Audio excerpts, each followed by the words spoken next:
Welcome to the Carnivore Cast, a podcast focused on the carnivore diet and lifestyle, with practical advice from successful carnivores, citizen scientists, and top researchers. I'm your host, Scott Meslinski, and I'm here to speak with experts and experienced carnivores to get answers to your biggest and meatiest questions while helping you live your best life as a carnivore. If you enjoy the show, please consider supporting the Carnivore Cast on Patreon. By becoming a patron, you'll help us reach more people and continue to create content on carnivore. There are also exclusive perks available, such as private Q&As, consultations with me, and more. Become a supporter at patreon.com/carnivorecast. Check the episode description for the link. Thank you, and I'll see you there. Bella, quote, the steak and butter gal, is a classically trained musician studying or graduated from, I believe, the Juilliard School, who is passionate about sharing her vegan to carnivore story. On Instagram and YouTube, she shares amazing recipes, including her world famous egg pudding, her story of improving her autoimmune conditions, eczema and psoriasis, acne, mental health, mood, and energy with a carnivore diet. Welcome to the show, Bella. Thank you so much for having me, Scott. And you have graduated, right? Yes, I graduated 2020 with Awesome. No graduation ceremony because of COVID. It's so weird. Yeah. So talk about a little bit about your diet and health history. How did you get to where you are today? Sure. So before I went carnivore, so as of today, I'm about 2 years and 3 months in as a carnivore. But before I switched, I was actually plant-based. I was eating the vegan diet for 6 whole years, and I started around senior year of high school, mostly for vanity reasons. So absolutely for the wrong reasons. I just really wanted to lose weight, especially with the pressure of being on stage all of the time and competing every week. I wanted to be able to fit into my dresses, right? So when I suddenly had one day where I stepped into my dress that I usually wear and it didn't zip up, I freaked out. And my mom, she is super busy raising me and my 3 siblings alone. And I didn't want to tell her and be a burden and have her go get me new dresses, obviously. So I secretly started Googling ways to lose weight. And how I did that was just a quick search on YouTube and Google. Well, YouTube, the first video that popped up was Frilly the Banana Girl. And she, if nobody knows her right now, she was a huge, just vegan advocate. She really pushed on, the Raw Till 4 diet, which was eating as many raw fruits, veg as you want until 4 p.m. You can eat as much cooked carbs, starches as you want. And she promised her audience that if you eat like her, you'll get a 6-pack like her, you'll look thin like her. It was a lot of brainwashing and she sold it well. And, I was 18 years old, desperate. So I tried it out. And what do you know? I actually lost weight. But looking back, I feel like I lost all that weight because I was eating quite a junk, trashy diet. I was eating a lot of microwave meals. My mom was so busy. She would actually take us to fast food restaurants pretty much every day just for convenience and budget. So from eating those types of things to finally eating some raw fruits, veg, and just clean carbs, yes, I lost weight. And I was like, oh my gosh, this is the diet for me. So I hung on to that diet for a couple years and I saw some good progress. But I would say about year 2 was when things started to plateau. My weight started to fluctuate. It started to go up. I would freak out. I would diet. I would restrict. I would sometimes starve, and then it would go back down. So I did that for like a couple more years. By year 4 is when I feel like I hit the wall. I lost my period. And, I should have freaked out and started looking for solutions then, but I was stubborn and I was definitely very influenced by the whole vegan community. They do treat it like a dogma, like you just gotta push through. So I did it for another 2 years. And by year 6 is when I finally came to my senses. after I got a full panel blood test, and my doctor sat me down and said, you got to do something about your levels, because my results were very, very bad, just deficient in so many vital things. One of the biggest things that I remember, she told me my vitamin D alone, she said she never saw the number so low with her clients. I think it was at a 6. So she just said, I have to either start taking supplements, or just eat some animal products. And that's when I started to realize, I think it's time to leave this plant-based way of eating. That's super interesting. Thanks for sharing that, Bella. And how did you go about finding Carnivore from there? Was it more of a gradual transition? So I went back to YouTube. I came across Joe Rogan's podcast, and I feel like so many people, like so many ex-vegans who give carnivore a try, mention Joe Rogan. So I actually have to give him so much credit, because his channel and his podcast is so well known. So him inviting carnivores onto his podcast really changed my life. I listened to those podcasts, including Sean Baker. At that time, I think Sean Baker was the only one he invited. Once I listened to that episode, I started just researching Sean Baker, looking at his profiles. And then I came across YouTube episodes of ex-vegans who turned carnivore. And that kind of just opened my mind to how amazing the healing could possibly be if I were to go carnivore. So, I think a lot of people ask me, oh, don't you think it's extreme to go from plant-based to carnivore? Well, firstly, I just am not a moderator. My personality, how I am built, I either go all in or I just don't do it at all. And being so inspired by these stories, Sean Baker's episode and his message, I was like, okay, why not? I'm just going to go all in and give carnivore a try. That was about after 2 weeks of research and obsessively watching all of these episodes and videos that was put out there. And I'm so thankful to each and every one of those videos. But 2 weeks later, I went all in, literally cold turkey, stopped eating all of the veg, the plants, the carbs, and started with eggs, beef, and butter. And what were some of your initial results after jumping to that? And by the way, just to comment on the extreme thing, I don't think what you did was that extreme. You could say, looking at the average diet, that vegan and carnivore are both quote unquote extreme ends of the spectrum. But you were trying to find a solution, and you were trying to find, you weren't trying to test a bunch of things at once. You were trying to find the solution for you that would make you feel better, make you feel healthier, help you lose weight. And, you wanted to try one thing 100% and another thing 100%. And I respect that commitment and that determination and focus. So I think it's very, very much a lot of people would call that extreme. I think a lot of that is coming from their own internal insecurities of not being willing to jump all the way into the pool and not being willing to fully commit to something. I totally agree. And it is really about perspective, because from my perspective and yours too, we think someone who eats the standard American diet is extreme. Why would you eat seed oils mixed with carbs, mixed with so much poisonous sugar, plus meats on the side? That is what is extreme to me.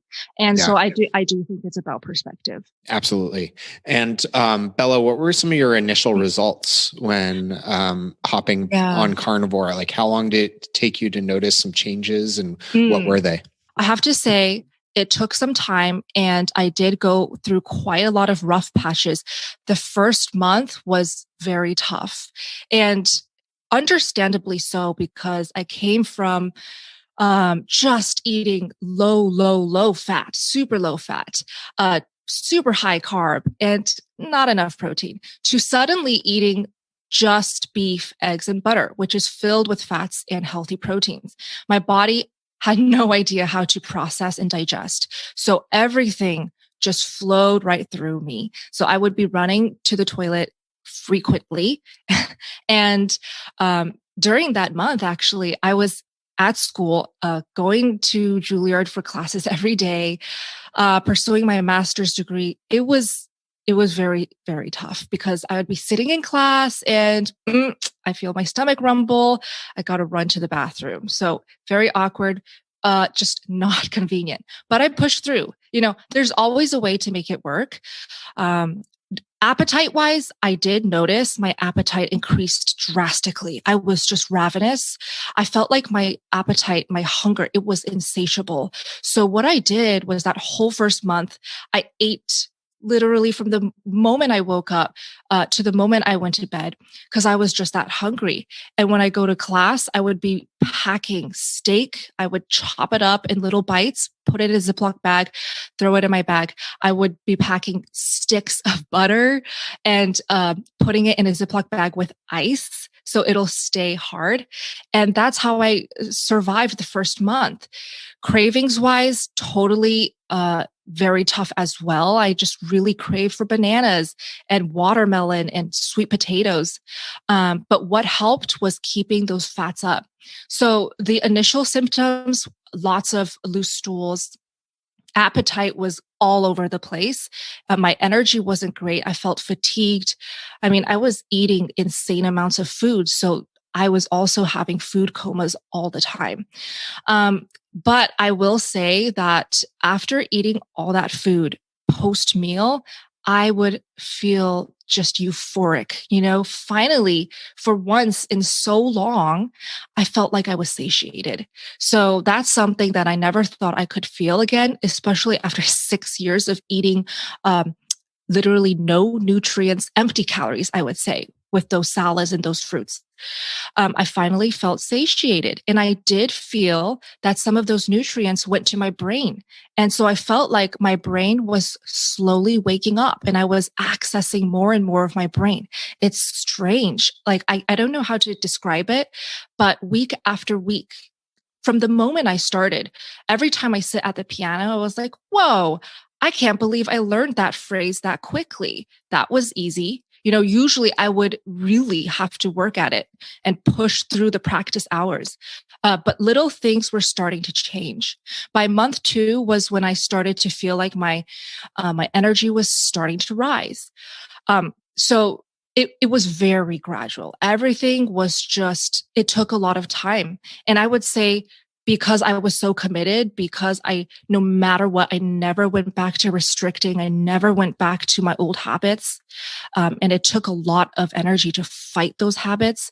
Because of that, I feel like I have reached where I am today, with the amount of time that it took. Otherwise, I think I would have taken a lot of steps back and it would have taken a lot longer. Oh, and also I got my period back by month 2. So very quickly. Yeah, that's incredible. And it's interesting you talk about like needing to use willpower and not slipping back into old habits. Can you expand a little bit more on what you mean by that? And also, like, what was the cognitive dissonance like coming from this plant-based diet and having all those beliefs and then stepping into a world where you're only eating animal-based products? Yeah.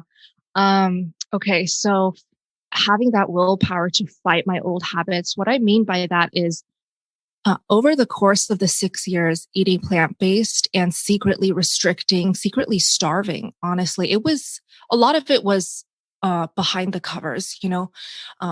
I would openly say, oh, the vegan diet is amazing. It's doing all this stuff for me and I feel amazing. But really, it was not the case, because I said that it helped me lose weight and I'm thin because of eating vegan. But what I was actually doing was I was binging and then I was starving. Now, I did try to go into purging, and thank God I didn't learn how. It never was successful for me. But even having those urges of wanting to do that, super unhealthy. There's something wrong. But the habits of restricting, counting calories, and obsessing over being thin and starving to do so, those were the bad habits that I would constantly have to fight the first few months of going carnivore. But what really kept me strong was a lot of the stories that I listened to in the carnivore community. There were a handful of ladies that also shared they gained a bunch of weight and then they gradually lost it once their appetite settled, once they healed everything that needed to be healed. So what made it so tough, obviously, was the weight gain. I gained 25 pounds. So yes, it took so much willpower, so much biting my tongue to not go back into restricting. And what really, really helped was knowing that, hey, I have never felt this great. I've never been able to learn a new piece this fast. I can memorize stuff so much faster and I can feel more confident on stage. So those things alone, I became obsessed with. And when I'm obsessed with those things, I forget about the temporary things like weight gain. Yeah, that's really amazing. And I'm curious, Bella, what changes have you made, or how have you adapted your carnivore diet over time? Yeah, that's a good question. I really don't think it changed much. From day one, my first meal was Vital Farms eggs scrambled with Kerrygold butter. To this day, I still love both of those foods and those brands too. But with the beef, I actually started off super strict about the quality and the source of my beef. So I really made sure that everything that I ate beef-wise was grass-fed and grass-finished. And I did that because I really wanted my body to get the maximum amount of nutrients it could possibly get. So by ensuring I get the best quality, of course, I'll get the best of the best. And I really was focusing on healing the first few months. So anything I could do to maximize the healing. So beef was grass-fed, grass-finished, and over time, it just wasn't fatty enough. Of course, I would always supplement with sticks of butter. But then I realized I started seeing lots of carnivores in the community sharing that, grass-finished is not necessary, especially if you love fattier, tender cuts of beef. It's not going to make that big of a difference. The omega-6, I would say, is marginal. So it's up to the person to see which they prioritize. But for me, I really loved the taste of fattier cuts of steak. And it's also cheaper. So to save money, to have the steaks taste good, I gradually just transitioned into grass-fed, grain-finished beef. So I'm not super strict about it anymore. I now just shop at Costco and get their steaks, get their ground beef. That's basically what I'm living off of now. However, I will say around half a year in-ish, I introduced dairy, but I introduced raw dairy. And everything was good, tasted really good, but I didn't eat too much of it. And then I started experimenting with pasteurized dairy. And that's when I learned that pasteurized dairy is a big no-no because it broke me out. It gave me tons of gas, lots of bloat. So I've kind of been experimenting with a lot of things ever since I started, fully adapting, and since my appetite started settling down. That's when I felt confident and safe to start experimenting with things. And I say this because this month, April, I'm experimenting with beef only. So I cut out the eggs and the butter, and I'm going to be doing it for all of this month. So 30 days, and I'll just document my journey and report back how I feel. Cool. I love that. I love running experiments and tracking and being honest. That's really cool. And one thing you've talked about a few times, and I think is interesting, you're generally not a fan of tracking calories or macros or things like that. Can you talk about why? I think it makes a lot of sense given your background and your story, but would love to hear you talk about that.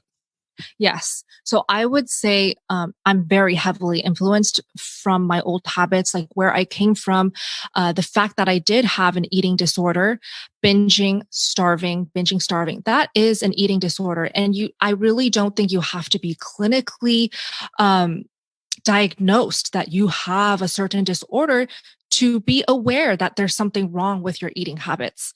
So I was fully aware when I went carnivore. And I really did everything I could do to prevent slipping back into my old habits. And that's where not counting calories, not obsessing over any number whatsoever came in handy a lot. But I also learned as I became carnivore and as I was eating month after month, I also learned that tracking and counting is actually not a thing in the carnivore space. And I was like, oh, wow, that's awesome. And I feel so relieved because I thought I was the only one who didn't care. Apparently, in the keto space, it's very important because you want to keep the fats high at a certain extent and then keep the net carbs. It's a headache for me. But for the carnivore diet, you really just go by your signals, what your body is craving, and especially the fat to protein. You should just listen to your body to know exactly how much of each you should be eating. And I feel like it really balances out. Even if I were to overeat one of the meals, my body will find a way to expend that energy, maybe higher body heat for a couple hours, or I will have a boost of energy to do something where I'll burn that energy either way. So I think counting and tracking is just not necessary. But I started with the intention of not slipping back into my old habits. And I know a lot of people who go carnivore go because they need to heal an eating disorder. So that's why I really make it a point to share that message on my channel or in my stories, because I know my audience. It's also girls around my age, honestly, any age, who do need to heal from eating disorders. A lot of people ask me about how to make liver more tasteful and how to cook it or incorporate other organ meats on carnivore. Optimal Carnivore can help you do just that with their grass-fed organ complex. It was created by carnivores for carnivores. They start by sourcing 100% grass-fed organ meats from New Zealand, gently freeze-drying the organs and encapsulating them into convenient bovine gelatin capsules. Just 6 of these capsules a day is the same as eating an ounce of raw organ meat. I personally take these every single day, as does my wife. Even though we both eat liver and other organ meats, our ancestors would have eaten the whole animal, and this unique blend has 9 different organs, including beef liver, brain, thymus, kidney, spleen, etc. And I think it's great to get a daily dose of these organs when you can. So it covers all your bases, whether you're at home or traveling. What's also cool is they plant a tree for every product sold, which helps the environment. So visit www.optimalcarnivore.com/carnivorecast and use the code carnivore10 to receive 10% off your purchase. Thanks, and back to the show. I think that's so wise. I find personally that tracking just automatically, especially in folks that are coming from a disordered eating background or a history of restriction, it just naturally causes you to eat less and restrict yourself and be like, oh, I'm over today, even though my targets are flexible. I'm going to have to undereat tomorrow. And you get in these cycles and these games in your head. I've experienced them all myself. I've made all the mistakes. Wow. So, I think really not tracking and freeing yourself from that is a great way, especially to start the diet if you're coming from one of those places. Yes, absolutely. And doing that cycle, like it just brings back so many memories of how I used to behave and how I used to live. Life is so much more than numbers and cycles and restricting and counting calories. That's all I have to say about that. Life is so much more than that. Yeah, agreed. And what is kind of an average day of eating look like for you today, Bella? So now I've kind of fallen into an intermittent fasting schedule of 1 meal a day. And that's also something that I gradually built up to. And I do think eating OMAD combined with the carnivore diet is an excellent pairing. It just makes me feel on top of the world because when I wake up, I'm fasted, right? I have no desire to eat. So what do? I just go about my day, do whatever tasks that I need to get done, practice, edit, communicate with my members in the community, carnivore community, and just be productive. And it makes me feel so good that I can be productive, have great mental clarity. And when I do sit down to eat, I can happily eat a nice hearty meal of steak, butter, eggs, whatever I'm eating that day. So my OMAD usually falls, I would say, between 5 to 7. And I'm not strict about the timing either. It just falls whenever I feel like it's time to eat. So there are days where I break my fast at 3 because I'm hungrier than usual, or there are days that I eat as late as 7 or 8, which is not great because I think one should eat no closer than 3 hours to bedtime so it could digest. And there's also days where I eat too mad. So I'm really not strict. But I would say 80% of the time I'm eating one meal a day. Got it. And how about things like organs and like different types of meat, fish, collagen? Are you incorporating any of those? Okay. So with organs, I love my organs. Initially, I started eating liver because I knew that it was very nutrient dense, and I did a lot of research. It's known as a superfood, so I jumped on the liver wagon, and I started off eating it raw. And I don't regret that because even though I felt it was so gross in taste, tastes like bloody pennies, but it really helped my skin. It also helped. It also helps my energy. So when I eat my raw liver, I start off with that. Since it's raw, it should digest first. Then I go into my cooked meal.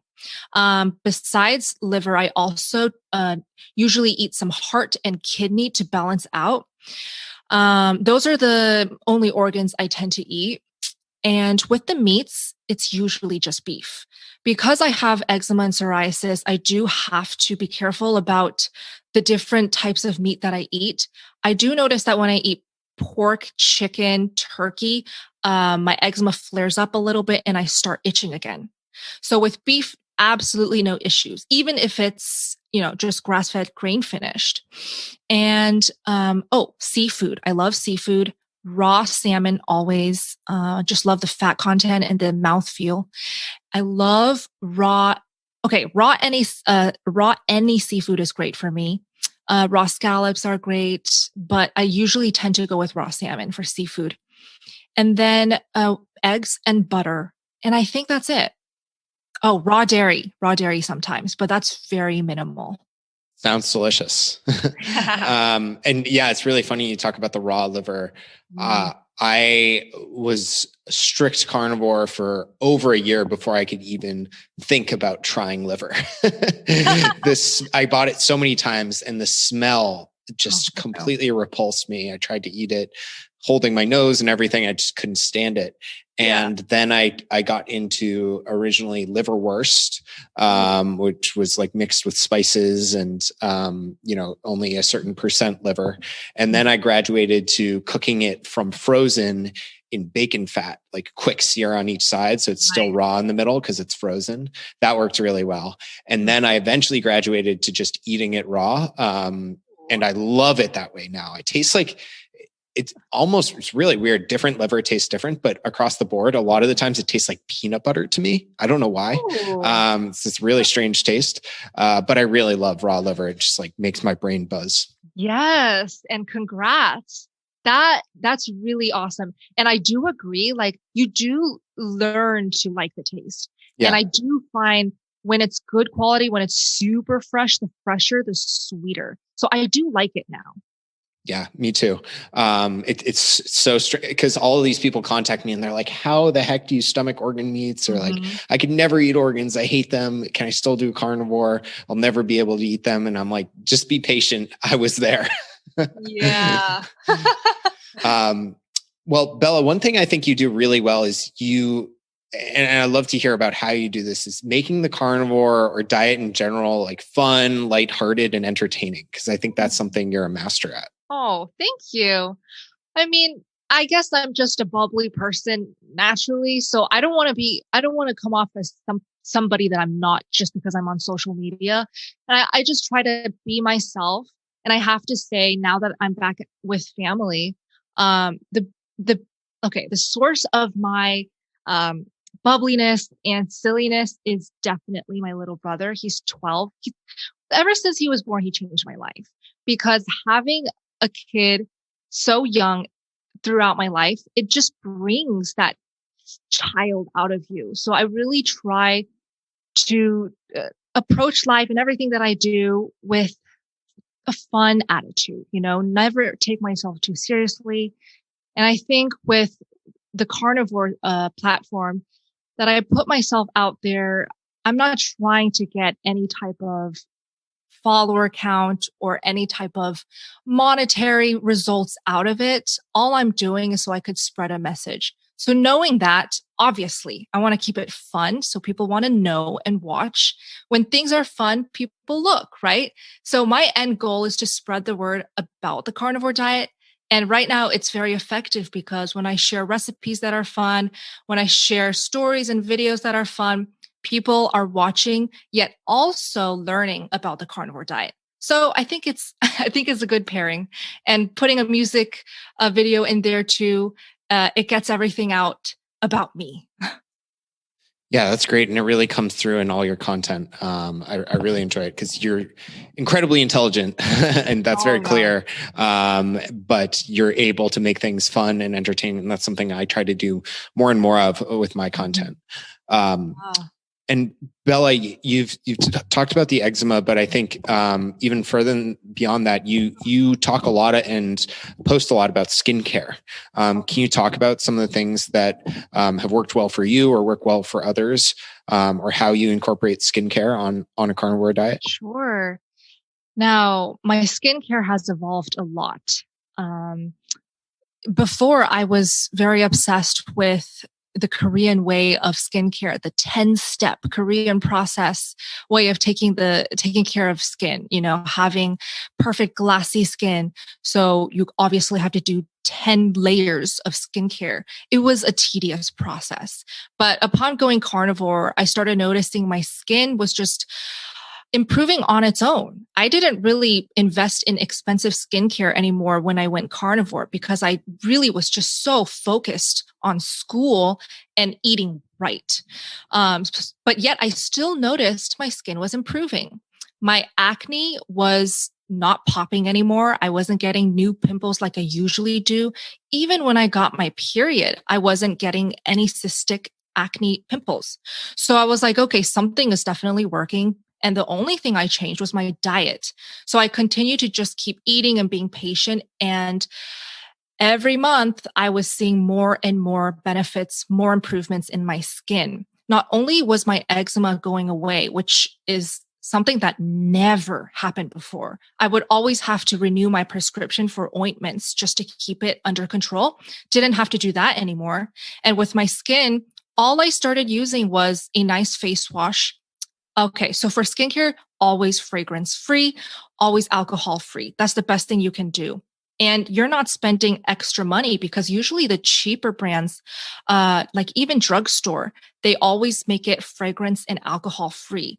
Those two ingredients will irritate and strip your skin. So I try to not strip my skin because when one has dry skin, one is stretching that skin and increasing the chance of aging. So I tried to just focus on hydration. And, I'm still young. I don't have to worry about anti-wrinkle, anti-aging stuff. I'm using the carnivore diet to take care of that. But face wash, just any simple drugstore face wash now.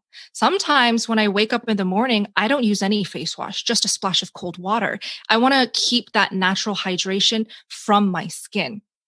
And then moisturizer always, again, fragrance free, alcohol free.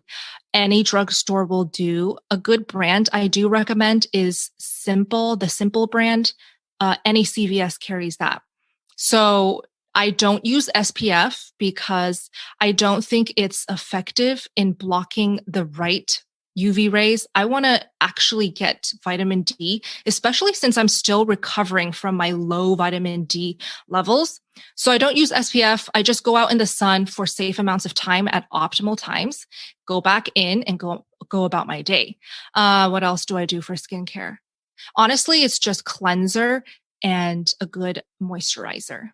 Yeah, I love the simplicity of it. And I haven't gotten as much into skincare myself yet. You don't have to if you're eating carnivore. I knew you were going to say that, Yeah. but I think it's really great to provide like this entryway and this doorway for people. And I love the intersection of like carnivore and skincare. That's really cool. Mm-hmm. Another thing you talk about a lot is beating sugar cravings. And this is a question I get all the time. So what are some of your top tips for helping people beat sugar cravings, either while they're adapting or, later on in the carnivore diet? I think it's a misconception to say all sugar cravings go away for everyone. Exactly. Yeah, I agree. And sugar cravings can creep in anytime, even if you're 3 years in. If you're weak and vulnerable, those sugar cravings will creep in. So I think my number one top tip is to eat the fat and to just not fear the fat, because whenever I eat more fat, I feel satiated. When I feel satiated, those sugar cravings are never going to creep in. So you just got to stay prepared.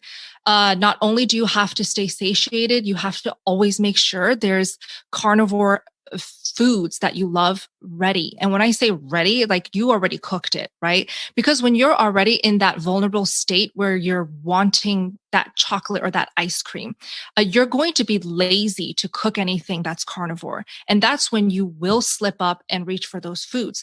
So it's very important to meal prep or just have foods ready.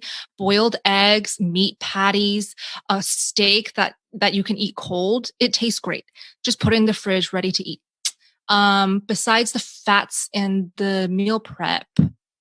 Okay. Sometimes like people have sugar cravings because they want to fill an emotional void. So sometimes journaling or talking to people, just talking about things that stress you out or things that are worrying you, whatever issues that you're going through, sometimes being aware of that, writing it down, talking about it helps.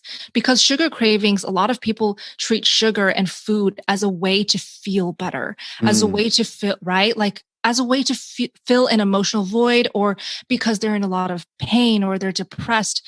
Either way, you're never going to get over it if you don't become aware of that root cause. Sometimes it's impossible to find exactly what the root of it is, but it does help to talk about it or to journal. Yeah, I love that awareness. That's a really great point. And how about, Bella, let's talk about the egg pudding. We have to talk about it. Where did you come up with this recipe? What is it for people who don't know? And like, what are some of your tips for how to make it or how you use it as a meal? Yeah. So 100%, I have to credit my mama, because when I think of egg pudding, I just think of it as my childhood. I grew up eating that, and my mom literally would just steam egg puddings from morning to night. For us, it was our breakfast every day before school. And she told me she fed me that as a baby. So it's just my childhood food. She taught me how to make it perfectly. So when I first put out that first IGTV video, I didn't even have a channel yet. She was the one, her hands are in that video. She's the one who's mixing the eggs and putting it in the pot and steaming and showing us how to make it. And I actually had to watch that video so many times to perfect it myself. I often get lots of messages saying, oh my gosh, it's not working for me. It's just not setting. It's staying liquid forever. I don't know what to do. It takes a lot of tries. It's a lot of trial and error. And it's not something that is easy. My mom makes it look easy. So I get the frustration. But I will say troubleshooting for egg pudding, the biggest thing that I get is it doesn't set. So as in it doesn't turn into pudding. It just always stays liquid. And that's most likely because the liquid to egg ratio is off. So in that egg pudding bowl, you might want to play around with adding less of the liquid, whatever liquid you're using. But when you add less of it, that's when the egg pudding will tend to set. And even though I give the ratio, it's 1-to-1 liquid to egg, it honestly depends on where you live, because things like altitude of where you live will affect the egg pudding. Things like the size of your egg that you're using, the thickness and the material of the bowl you're using, how high the heat on your stovetop, all of those will play into the timing and the ratio. So it does take a lot of tweaking. You kind of have to put on your lab coat to make this pudding. So it may be perfect the first time. It may be perfect the 10th time. But I did put out an updated recipe where it's idiot proof, like never not perfect if you have an Instant Pot. Interesting. I haven't tried that version yet. Yeah, I've made it a few times. It comes out a little bit different every time, but it's always delicious. It's a delicate art. Yes, it is. And like speaking on that topic, if you're comfortable, like how do you think about like enjoying the foods that you grew up with or that are from the culture you come from, and like people being able to embrace that? Like, you know, all kinds of people I talk to are like, oh, I could never do carnivore. You know, I'm Italian. I come from an Italian family. We love Italian foods. Or, you know, I'm X heritage, and my family enjoys these foods. How do you think about balancing that? Yeah, that is tough. Because eating and food, it's just part of our daily lives. It's part of our memories when we celebrate, when we get together with family and friends, we're centering it around food, especially, you know, embracing our culture. Food is a big part of that. But I think I'm lucky because my mom always centered her Chinese meals around meat. The only thing that wasn't really carnivore were the seasonings, lots of soy sauce, lots of sesame oils and stuff, and the rice. Every meal we eat, we have a bowl of rice.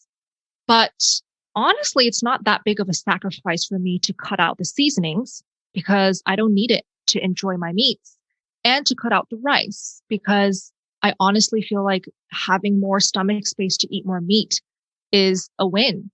So it does boil down to what you prioritize. Do you prioritize your longevity, being able to live longer, honestly, being able to prevent any diseases in the future? Or do you want to prioritize eating the foods you love, eating the foods you grew up with? But then again, there's always ways to work around it. That's why I feel like, you know, if you are creative enough, you can still preserve the foods, the meals that you grew up with, just without the carbs. There are ways. And I think I've done a pretty good job at preserving my favorite Chinese dishes. I mean, egg pudding is carnivore from the start. And my mom's like egg meatball, egg drop soup. That's already carnivore. So I guess I'm lucky. A lot of the foods that I grew up with can be carnivorized easily. Yeah, I think that's very true. I think you can adapt things. I think you can embrace certain new recipes. There's a lot of ways to get around the fact that you can't maybe enjoy certain foods. Yeah. I think Linda Salent, the Carnitarian, also does a great job of this. She posts like these very Italian like meatball recipes and like faux lasagna that she makes using mostly carnivore ingredients. So I think there's definitely ways around it. Definitely.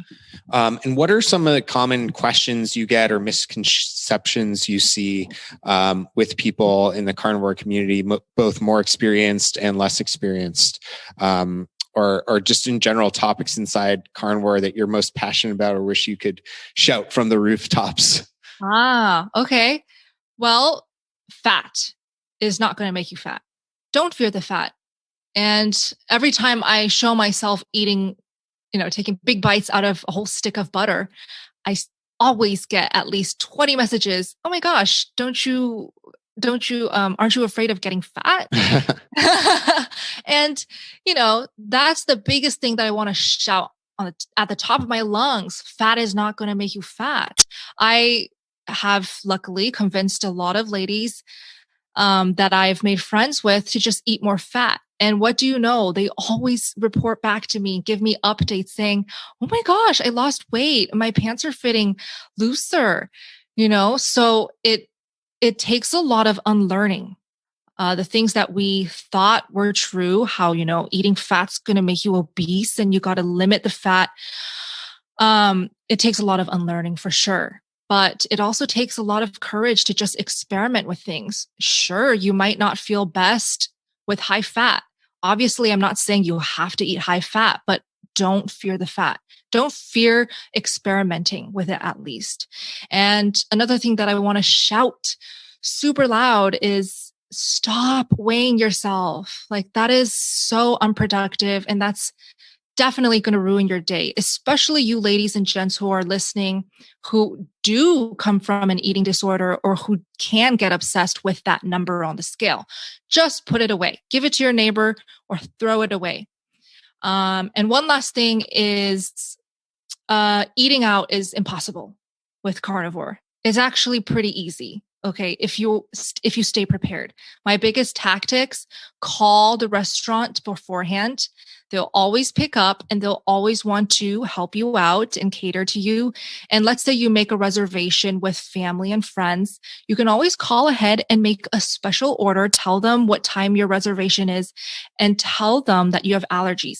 Even though you don't have allergies, it can like ensure that they don't put seed oils or random stuff in that steak or whatever you're ordering. And the best restaurants to go to, obviously steakhouses. I recently went to a Brazilian steakhouse, changed my life. Totally recommend hot pot restaurants. And if you don't know what's hot pot, it's like a Chinese way of social eating.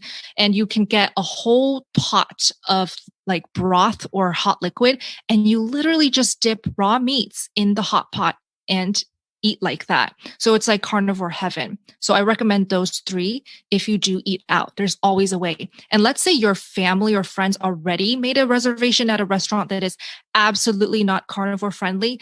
You don't have to eat. I know like one really wants to fit in and be part of the social scene and also eat something. You don't have to eat. Just order a cup of ice water or sparkling water or coffee and just socialize. There's no need to eat. There's no need to slip up just because your family chose the wrong restaurant.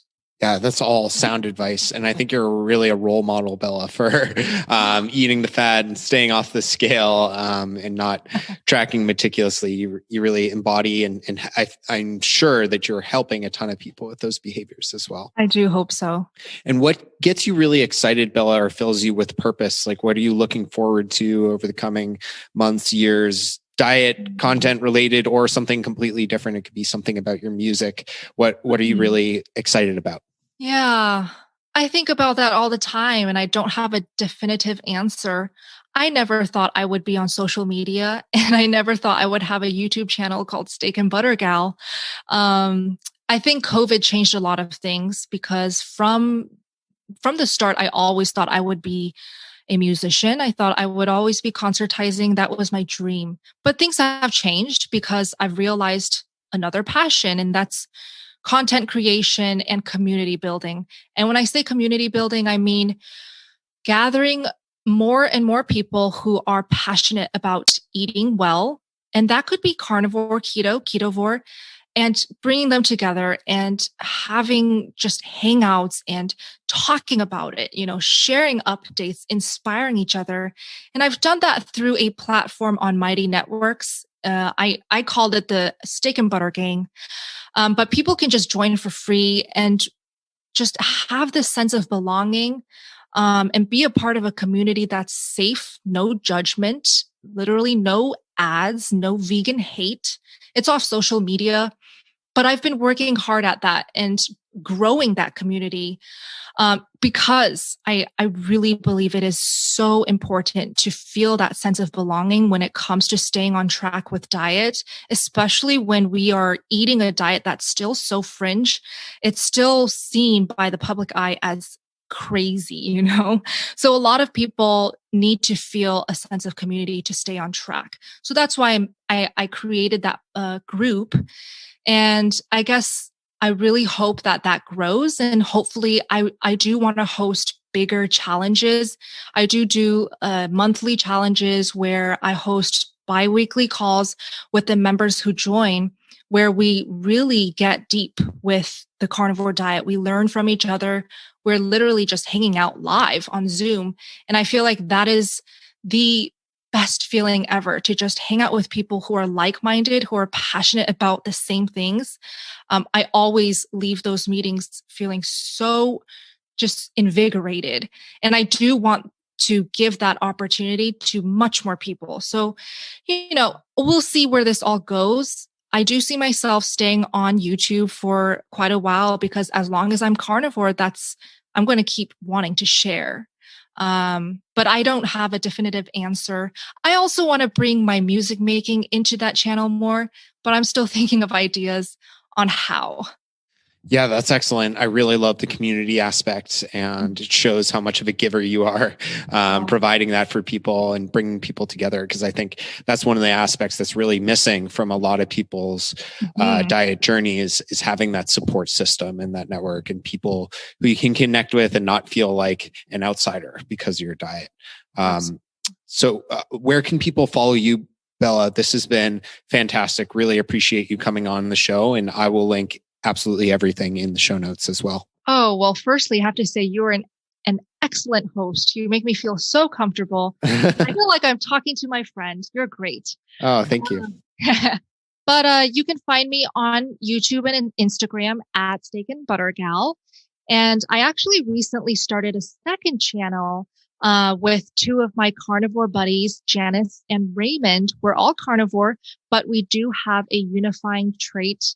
And that's us being Asian American. So we do talk a lot about what it's like to be Asian American, but of course, sharing our stories about how carnivore has changed our lives.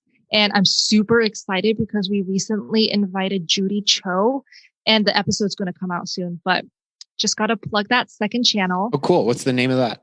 It's called 2.5 Asians. Awesome. Because yeah, we're all Asian except Raymond is half Chinese, half Haitian. So super cool. And if you want to join the Steak and Butter Gang group, I'll give Scott the link, but it's completely free. You can totally join and be a part of the community there. And for music, I do have a second Instagram, Opus Bella. But you don't have to follow me there. I'm going to try to incorporate more music onto my channels. Very cool. Well, I'll have links to all that. And thanks again for your time, Bella. This has been really fantastic. Thank you, Scott. I had such a great time. If you enjoy the show, please consider supporting the Carnivore Cast on Patreon. By becoming a patron, you'll help us reach more people and continue to create content on carnivore.